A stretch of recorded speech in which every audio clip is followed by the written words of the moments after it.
House Republicans are preparing to impeach President Joe Biden, but will it do anything?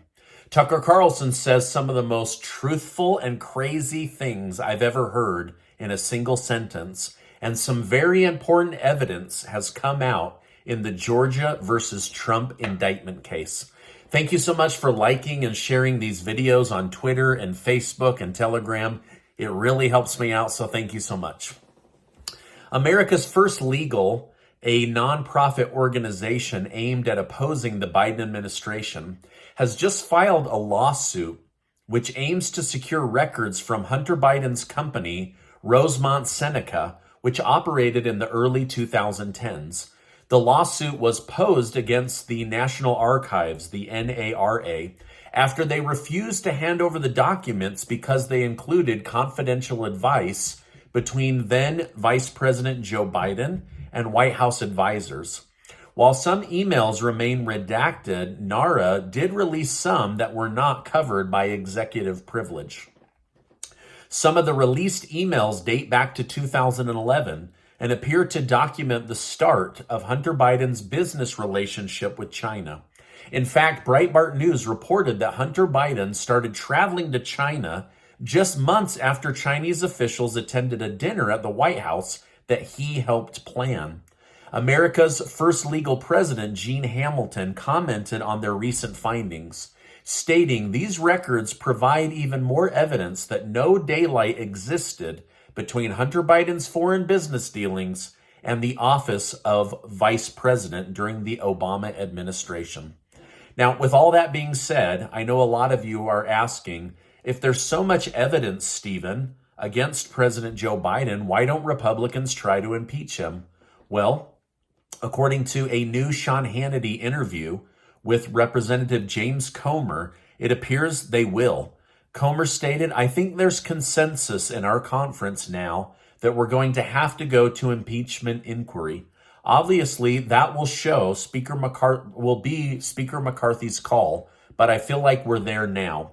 So House Speaker Kevin McCarthy told the press today he is willing to open an impeachment inquiry against Joe Biden, but only if he gets enough votes in the House. This means every single Republican will have to vote yes, and many long-term establishment Republicans aren't willing to say yes at this point. That's why I say they may have the evidence, they may have the crime, they may not have the votes to actually impeach. Now, President Biden was asked today if he would willingly hand over bank records in order to clear his name. He just laughed at reporters and refused to answer the question.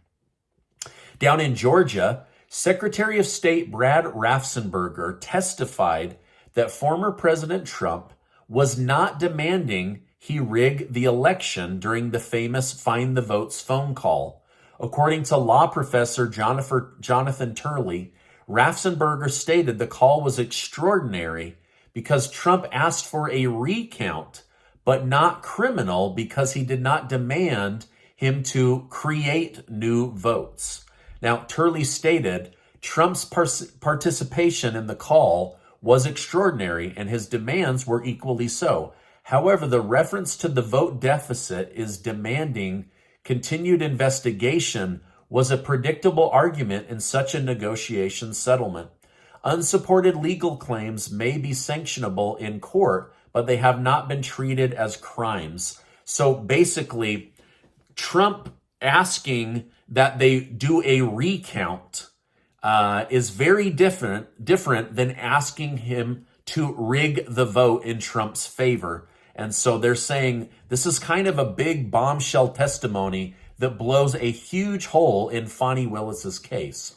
So in other words, one of the top witnesses for Fani Willis's indictment against Trump just admitted that Trump never asked him to rig the election or invent votes to win the election. So there's now this is very different than the narrative you're being fed on mainstream media, where they're saying Trump asked him to find the votes, to make it so that Trump could win, things like that. He's now testified in front of this grand jury he was never asked to rig the election. So today's news also shows that the judge over the case has approved Fani Willis's team to live stream the court case against Donald Trump. Now, speaking of Trump, he has just boldly claimed that the American people will not comply with another COVID lockdown. Trump stated they want to restart the COVID hysteria so that they can justify more lockdowns, more censorship, more illegal drop boxes, more mail-in ballots, and trillions of dollars in payoffs to their political allies ahead of 2024 election. But to every COVID tyrant who wants to take away our freedom, hear these words: we will not comply, so don't even think about it. Now, I don't care who you vote for. Why this is scary to me is that Donald Trump still receives a presidential security briefing every single morning. So is he telling us that they are planning to mask us again so that we won't talk to each other?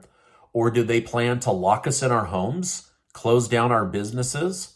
So much of the fear and hysteria they shoved down our throats for 2 years has now been proven to be overhyped, over-manipulated to get people to comply or to get Big Pharma that money by getting a shot you may or may not have wanted, to avoid churches, to justify having children out of the school system. So there was so much now that's come out, and now they're trying to do it again. Now, as chatter over the upcoming election grows, more and more people are warming up to presidential candidate Vivek Ramaswamy, including Donald Trump. And I'm actually trying to get him to come on my show. When asked if Ramaswamy would be a good running mate, Trump responded, "I think he's great. Look, anybody that said I'm the best president in a generation," and he said it a couple of times, "I have to like that guy." Now, hopefully Trump will look at this guy for his policies and not for his ability to brown nose or kiss the former president's butt. But as of right now, many people are curious, who is this Ramaswamy guy? Let me know in the comments down below, what do you think of Vivek Ramaswamy? I want to tell you about my favorite drink, Cardio Miracle. Did you know the number one cause of death among Americans is heart disease? Sadly, close to 700,000 Americans die each year because of heart or blood-related issues. Not only does Cardio Miracle taste great, but it's packed with tons of essential vitamins and minerals, ingredients your body needs in order to function and stay healthy.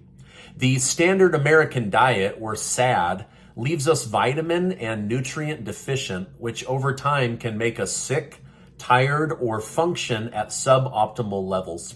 I drink Cardio Miracle twice a day.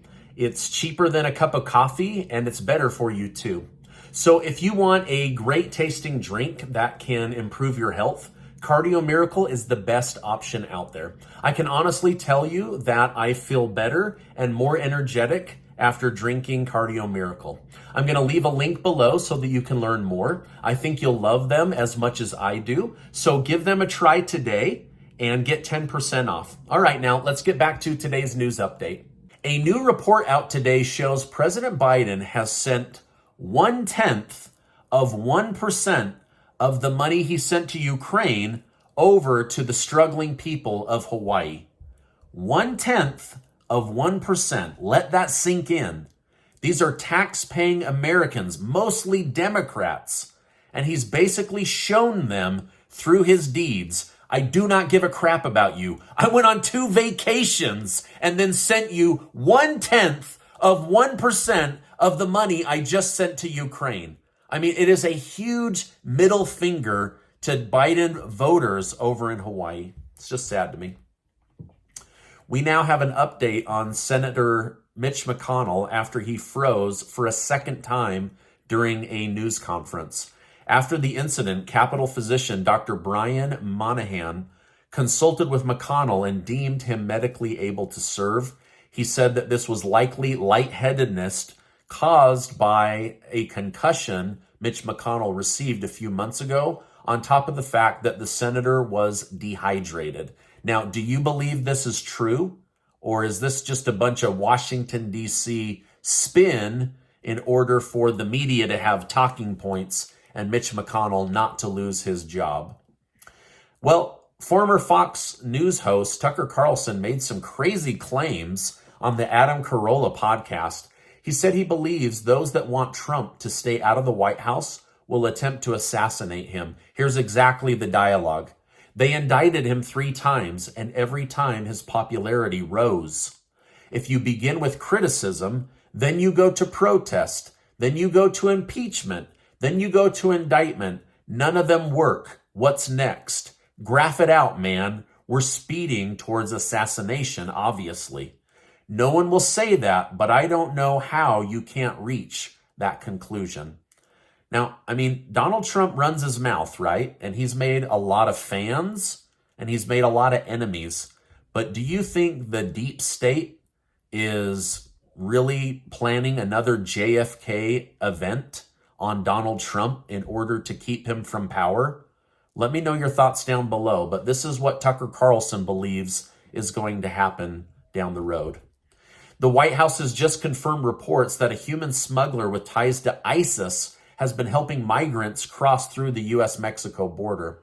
While it's true the smugglers had ties to the terrorist organization, White House Press Secretary Karine Jean-Pierre stated, "There's no sign that anyone moved by the smuggling network has a terrorist connection."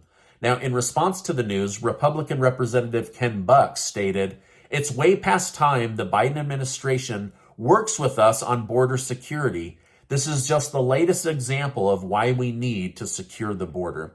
So no big deal. Just terrorists that hate the United States, moving people in and out of the country. Nothing to see here. Nothing to worry about. White House National Security Spokesman Admiral John Kirby has just announced that North Korea and Russia are in talks to sign an arms agreement in order to help Russia beat Ukraine. Kirby stated, "We urge the DPRK to cease its arms negotiation with Russia and abide by the public commitment that Pyongyang, a city in North Korea, has made to not provide or sell arms to Russia."